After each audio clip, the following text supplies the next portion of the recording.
Deus na Bíblia ele tem um nome geracional. Deus de Abraão, de Isaac e de Jacó. É o Deus do pai, não, do avô, do filho e do neto. E provavelmente eles usaram as mesmas roupas, comeram as mesmas comidas e cantaram as mesmas músicas. Hoje tenta cantar a música de um cara de 5 anos de diferença da sua geração. Quem que me atualiza? Meu filho de 11 anos.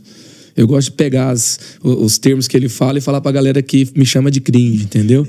Que você solta no culto, o pessoal fica até... Eu também lidero adolescente, e de repente eu solto uma coisa que saiu essa semana. Então, na semana lá que saiu o negócio do Bora Bill. Aí você solta, os moleques falam, que isso? O cara sabe disso. Foi louco, gente. A internet sua é a mesma que a minha. Só queria... É isso aí. Mas, cara... aí, então, no começo do século, uma geração tinha 25 anos. E... atualmente se acredita que uma geração tem 10 anos. Vai diminuindo. Então as gerações diminuem, os desafios aumentam. E aí você tem geração milênios prazer. Quando eu escrevi o livro, era milênios. Em 2021 atualizei o livro e o foco que está aqui, quem é a juventude de hoje, é a geração Z. Esse livro saiu quando?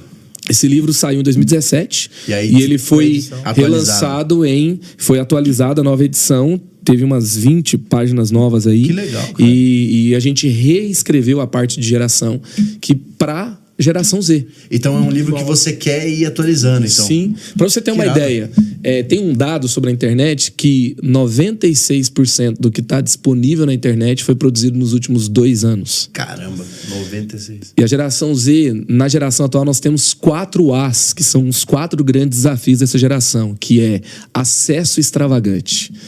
Então, assim, tem tanto curso na Hotmart que você tem que fazer um curso para saber que curso que você faz. Você tem acesso a tudo. Você tem acesso a tudo. Então, assim, você acha que você não precisa ouvir ninguém porque você fez um curso, você assistiu um tutorial, né? Não fale comigo, sou um especialista agora, né? Sou especialista em tráfego pago. Agora, né? Já nem... Bitcoin. Bitcoin. Enfim, né? Não, sou teólogo, né? Fiz enfim. Aí você tem também aceleração e complexidade. As coisas... O Bora Bill já saiu. Já morreu. Já ficou velho. Já ficou velho, entendeu? E assim, tem gente que nem entendeu, já acabou. Entendeu? Então, assim, é muito rápido. Complexidade. Nova York reconheceu 52 tipos de gêneros diferentes. Nossa. Então, assim, que loucura. Entendeu? Quando você está tentando entender o LGBT, tem o LGBTQIA+. Entendeu? Isso já mudou. Já mudou. Entendeu? Na hora que a gente terminar de falar, já mudou. Então, é muito complexo e é muito acelerado. Então, é o A do acesso extravagante, o A da aceleração e complexidade. Aí tem o A da alienação profunda. Que assim, nós nunca fomos tão livres, mas nunca houve tanto a ditadura do cancelamento, que é pior do que o TSE, né? E aí você tem uma loucura, cara, uma loucura. Então, assim, há uma grande alienação. Qual que é o maior ídolo da geração Z? É o FOMO, é o Fear of Missing Out. Então, assim, você não pode estar fora de nada. Isso é uma ditadura, isso é uma alienação. Isso deixa as pessoas em depressão, com ansiedade, desesperadas, entendeu? Eu tenho que estar em todos os lugares ao mesmo tempo. Tem que saber de tudo. Então tem uma grande alienação. E o último é a autoridade em crise. Então, assim, quando eu era líder dos millennials, os caras me olhavam pregando, me olhavam liderando, me olhavam como um líder, e eles tinham uma grande pergunta: o que esse cara pode me ensinar? Ele sabe mais do que eu. Quem era o líder? Era quem sabia mais. Entendeu? Hoje, eu tô pregando, tem 15 pessoas melhores que eu pregando na internet. Eu não sou mais pastor sozinho.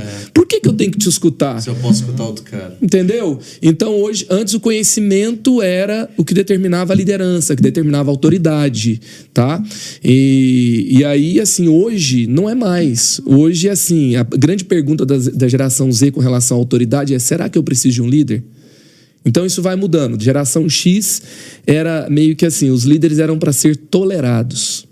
Por quê? Porque eles determinavam o seu benefício, a sua recompensa.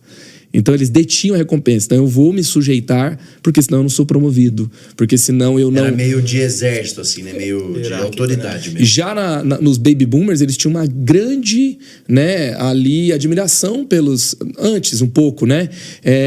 Pelos autoridades, porque eram os caras que tinham morrido por eles. Entendeu? Depois vai se tornar, o lugar se torna muito competitivo de trabalho, e aí você olha e fala, não, tenho que se respeitar, porque esse cara pode me expulsar, porque esse cara pode, me marcar. Lembra de você respeitar a professora porque ela te marcava? Entendeu? Depois, na geração dos milênios, não, se esse cara sabe mais do que eu, vou respeitar, porque a informação vai me dar benefícios, recompensas. E hoje será que eu preciso? Porque a informação está em todo lugar. Então até eu penso assim, o ministério de jovens do futuro, a igreja do futuro, os líderes do futuro, eles são líderes que constroem confiança. E aí acho que entra discipulado, né? Sim, porque a galera olha e fala assim, eu tenho informação em todos os lugares, mas qual que é o lugar que tem pessoas que eu posso confiar? Onde eu posso processar essa informação, né? O líder do futuro vai fazer a chave entre o conhecimento e a sabedoria. Ah, legal. Entendeu? E ele vai assim, são pessoas que amam aquelas pessoas, que dão a vida por aquelas pessoas, que ensinam verdadeiramente. Esses caras que não estão só vomitando informação, são os caras que lideram a geração Z.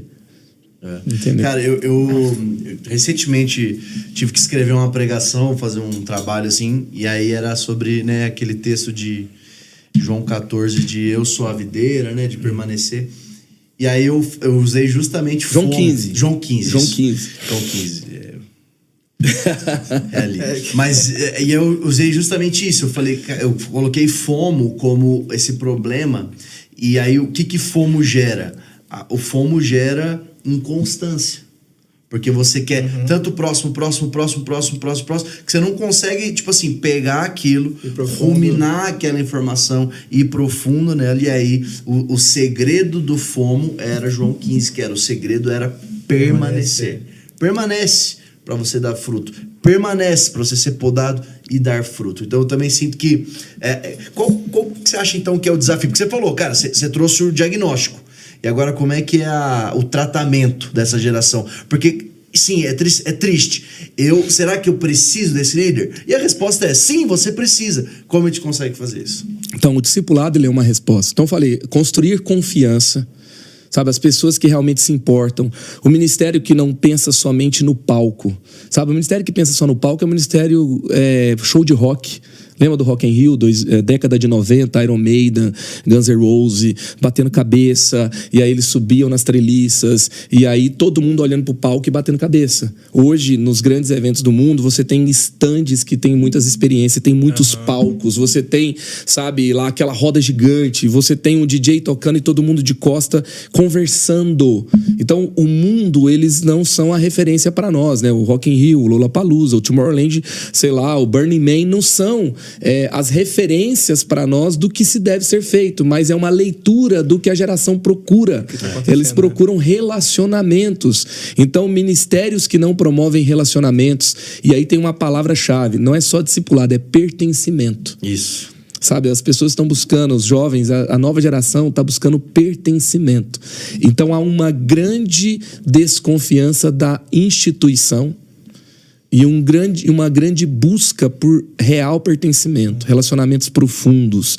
Então, assim, o ministério do palco, ele tem vida curta. Ele te deixa, ele faz você falar, uau! Mas só que depois de um ano, por que você vai voltar lá? O que você tem para fazer lá? Sim.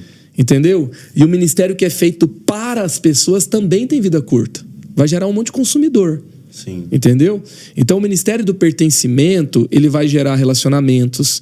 Ele não é só do palco, ele é do hall também. Então ali tem... Eu sei... Pátio, casas. Isso. No fim das contas já estava escrito. Já estava escrito. Já tinha o segredo. Escrito. Já. Exatamente. As grandes reuniões, sabe? O pátio, as casas. É isso que vai fazer a diferença. E a gente tem que ter um plano para o discipulado, cara. Sim. A gente tem que ter um plano para o discipulado. Porque assim... um dia eu reuni 10 caras e falei assim, vou discipular esses caras. E aí eu peguei e me vi, cara, será que eu consigo mesmo? Porque olha o que Jesus falou, ele fala em Mateus 28. Então vão, batizem e ensine-os a obedecer. Não é ensinar informação. Obedecer. Obedecer o que eu vos tenho dito. Então, assim, quando você para e olha assim, é uma responsabilidade muito grande. Aí você pega um moleque de 18 anos, de 20 anos, ele tem um lugar, ele foi cuidado, e você dá um desafio para ele de cuidar de alguém. E ele se sente pressionado no mundo que a gente tem a ter muito conteúdo, a cuidar daqueles caras. Então a gente tem o discipulado, tá aqui no Ministério com Jovens, da nova geração, 3 vias, que é o eixo pessoal. Nesse livro fala então de discipulado. Fala. Ah, legal. Aqui eu falo de discipulado, de evangelismo, de pregação para jovens, de comunhão, pequenos grupos e células para jovens. Eu falo por pastor sênior, por que ele deve investir para a nova geração, por que o líder tem que ouvir o pastor sênior. E eu escrevo uma carta para mim mesmo quando eu tinha 19 anos, que eu liderei o primeiro ministério de jovens.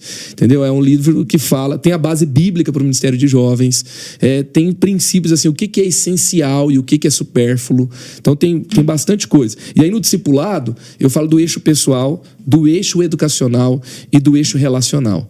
Não é tudo no eixo relacional. Você não vai resolver tudo você com o cara. Você também não vai ter toda a informação. Então a igreja tem que oferecer um eixo educacional. Não é tudo sala de aula, não é tudo retiro, não é tudo programa, mas tem que ter o eixo dos programas. Porque tem coisa que você não sabe, mas tem um cara que ele é mestre, ele tá lá para ensinar, e você envia ele para lá. Entendeu? E tem o eixo pessoal, que é a pessoa buscar Deus no quarto dela. E você promove ferramentas que estimulam lá os hábitos espirituais. Então são esses 3 eixos. Não adianta eu falar para ele, você vai crescer espiritualmente só andando comigo? Não vai. Você tem que buscar Deus e você tem que estudar. Você tem que ir para uma sala de aula, você tem que ir para um retiro, você tem que ir para os cursos que a igreja oferece.